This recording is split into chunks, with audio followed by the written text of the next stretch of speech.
ஆதன் news நேயர்களுக்கு வணக்கம். நான் பத்மாவதி.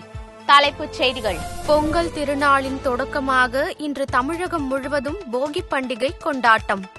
அதிகாலையிலேயே பழைய பொருட்களை தீயிட்டு பொங்கலை வரவேற்ற பொதுமக்கள். சென்னை உள்ளிட்ட தமிழகத்தின் பல்வேறு பகுதிகளிலும் பொங்கல் பண்டிகை தொடர்பான பொருட்களின் விற்பனை மும்முரம். சந்தை பகுதிகள், சாலையோர கடைகள் மற்றும் துணிக்கடைகளில் அலைமோதும் மக்கள் கூட்டம். இன்பம் பொங்கும் தமிழ்நாடு என கோலமிட்டு தைமகளை வரவேற்போம். தமிழ்தாயை போற்றிடுவோம். மகிழ்ச்சி பெருவிழாவாக கொண்டாடுவோம். முதலமைச்சர் ஸ்டாலின் பொங்கல் வாழ்த்து. பொங்கல் பண்டிகையை ஒட்டி தென் மாவட்ட பயணிகளுக்காக சென்னையில் இருந்து இன்று சிறப்பு ரயில் இயக்கம். தெற்கு ரயில்வே அறிவிப்பு.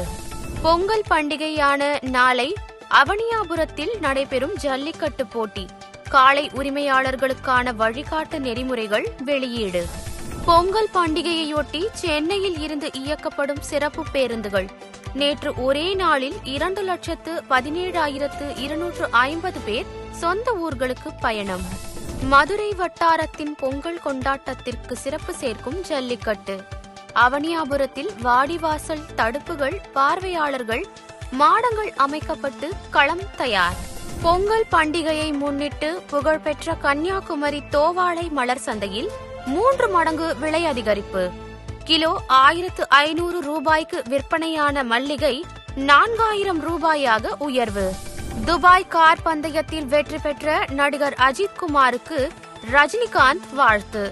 அஜித்குமாரின் சாதனை தொடரட்டும், கடவுள் ஆசிர்வதிப்பார் என்றும் எக்ஸ் தள பதிவு. மத்திய அரசை குறை கூறிக்கொண்டே இருக்கும் திமுக அரசு ஆட்சியை அவர்களிடமே கொடுத்துவிட்டு போகலாம். தேமுதிக பொதுச் செயலாளர் பிரேமலதா விஜயகாந்த் குற்றச்சாட்டு. கன்னியாகுமரியை சேர்ந்த மீனவர்கள் 10 பேரை டியாகோ கார்சியா தீவு அருகே கைது செய்தது பிரிட்டிஷ் கடற்படை. எல்லை தாண்டி மீன் பிடித்ததாக குற்றச்சாட்டு. சென்னை நகரின் பல்வேறு பகுதிகளில் இன்று அதிகாலையிலேயே பரவலாக மழை. மார்கழி பனிப்பொழிவுக்கு மத்தியில் பெய்த வினோதம். அடுத்த மாதம் நடைபெறும் ஈரோடு கிழக்கு தொகுதி இடைத்தேர்தல். திமுக வேட்பாளர் சந்திரகுமார் 17ஆம் தேதி வேட்புமனு தாக்கல். பிரதான எதிர்க்கட்சிகள் புறக்கணிப்பு. ஒரே நேரத்தில் 1000த்திற்கும் மேற்பட்ட மாணவர்கள் பங்கேற்ற சிலம்பாட்ட சாதனை நிகழ்ச்சி. திருச்சியில் இடைவிடாமல் 1 மணி நேரம் சிலம்பம் சுற்றி புதிய உலக சாதனை. சபரிமலையில் நாளை மகர விளக்கு பூஜை. ஆன்லைன் புக்கிங் மூலம் 50,000 பேருக்கும், நேரடியாக 1000 பக்தர்களுக்கும் மட்டுமே தரிசனம் செய்ய அனுமதி. இஸ்ரோவின் புதிய தலைவராக நாளை பதவியேற்கிறார் தமிழகத்தை சேர்ந்த விண்வெளி விஞ்ஞானி நாராயணன். சாமித்தோப்பு ஐயா வைகுண்டர் தலைமை பதியில் சுவாமி தரிசனம்.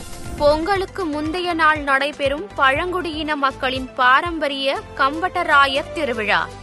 கோத்தகிரியில் உற்சாகமாக நடனமாடி கொண்டாடிய கோத்தர் இன மக்கள்.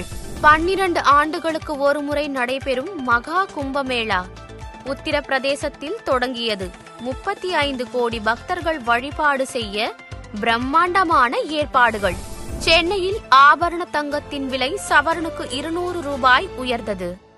58,720 ரூபாய்க்கு விற்பனை. 1 கிராம் 7,340 ரூபாய்க்கு விற்பனையாகிறது. வளிமண்டல கீழடுக்கு சுழற்சியால் சென்னை, திருவள்ளூர், காஞ்சிபுரம், செங்கல்பட்டில் மிதமான மழைக்கு வாய்ப்பு. சென்னை வானிலை ஆய்வு மையம் தகவல். நடப்பு ஆண்டு IPL கிரிக்கெட் தொடரில் பஞ்சாப் அணியின் கேப்டனாக ஸ்ரேயஸ் ஐயர் நியமனம். 26 கோடியே 75 லட்சம் ரூபாய்க்கு ஏலம் எடுத்த பஞ்சாப் அணி அறிவிப்பு. மெல்பர்னில் நடைபெற்று வரும் ஆஸ்திரேலிய ஓபன் டென்னிஸ் முதல் சுற்றிலேயே இந்திய வீரர் சுமித் நாகல் தோல்வி. இத்துடன் ஆதன் செய்திகள் நிறைவடைகின்றன. வணக்கம்.